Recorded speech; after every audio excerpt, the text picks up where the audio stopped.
গণঅভ্যুত্থান তো হয়েছিল একটা বহু বছরের পুঞ্জীভূত ক্ষোভ থেকে হয়েছিল। মানে মানুষজনের মধ্যে একটা বড় ধরনের হতাশা, ক্ষোভ এগুলো জমছিল তখন। কারণ ২০১৪ থেকে শুরু করে তার কোনো নির্বাচন হয় নাই। আর নির্বাচন ছাড়া ক্ষমতায় টিকে থাকার জন্য তৎকালীন সরকার অনেক ধরনের যাকে বলা যায় যে অন্যায় করছিল। অন্যায় মানে দমন পীড়ন হচ্ছিল, গুম হচ্ছিল, ক্রসফায়ার ছিল। তার পাশাপাশি মত প্রকাশের উপরে নানা রকম হামলা হচ্ছিল।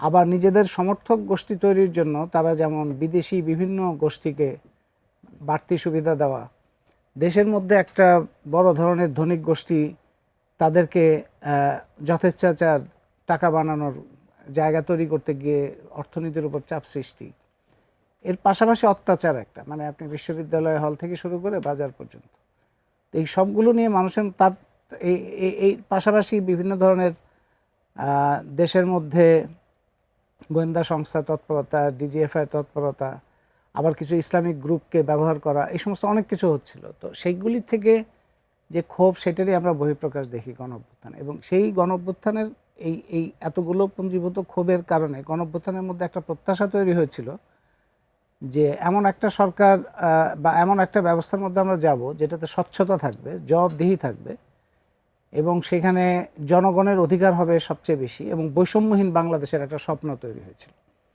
অন্তর্বর্তী সরকার অনেকগুলো কমিশন করেছিল সেই সময়, কিন্তু বৈষম্যহীন বাংলাদেশের যাত্রার উল্টো দিকে তাদের আমরা যাত্রা দেখি। অনেক ধরনের মব সন্ত্রাস হয়েছে সেই সময়, তারপর গোপনে অনেক ধরনের চুক্তি হয়েছে।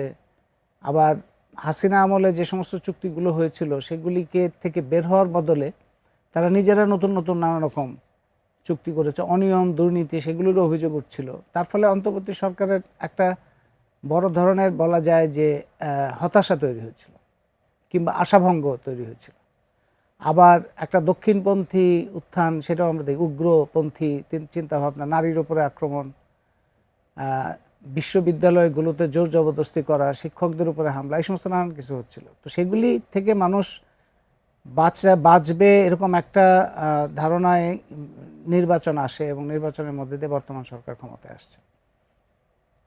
এই সরকার ক্ষমতায় আসার পরে 2 মাস পার হয়েছে, এখনই আমরা কোনো সিদ্ধান্ত হয়তো যেতে পারবো না, কিন্তু কিছু কিছু লক্ষণ আছে, যে লক্ষণগুলো যেমন কিছু সরকার কিছু কার্ড করছে, ফ্যামিলি কার্ড, কৃষক কার্ড, সেগুলি কিছু উদ্যোগ আছে, সেগুলি নিশ্চয়ই যদি ঠিকঠাক মতো বাস্তবায়ন হয় ভালোই হবে।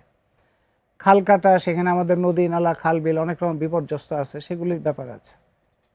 অন্যান্য ক্ষেত্রে আমরা দেখতে পাচ্ছি আবার যে আগের মতো চাঁদাবাজি সেটা দেখা যাচ্ছে। পরিবহন ক্ষেত্রে যে ধরনের অনিয়মগুলো, সেগুলির একটা প্রতিফলন আমরা গত ঈদের মধ্যে দেখলাম, ভয়ঙ্কর রকম, যেটাকে কাঠামোগত হত্যাকাণ্ড বলা যায়।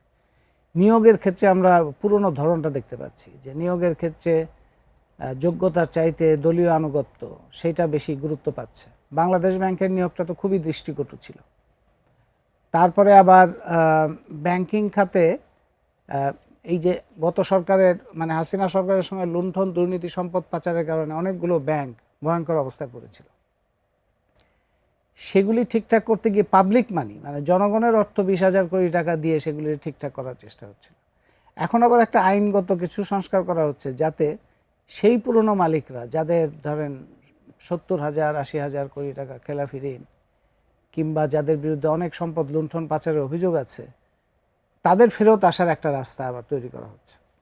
এগুলো লক্ষণ হিসেবে ভালো না। বা বিশ্ববিদ্যালয়গুলোতেও আমরা দেখতে পাচ্ছি কিছু তৎপরতা বা সহিংসতা, সেগুলো দেখতে পাচ্ছি। বিভিন্ন জায়গায় আইন শৃঙ্খলা পরিস্থিতিও খুব ভালো অবস্থা না।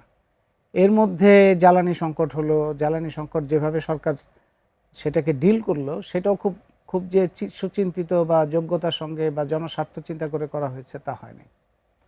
এর মধ্যে তেলের দাম বাড়ানো হয়েছে, সেটার প্রভাবে জিনিসপত্রের দাম বাড়ছে বিভিন্ন জায়গায়। আবার মন্ত্রীদের কথাবার্তার ধরনের মধ্যেও আমরা পুরনো সুর দেখতে পাচ্ছি।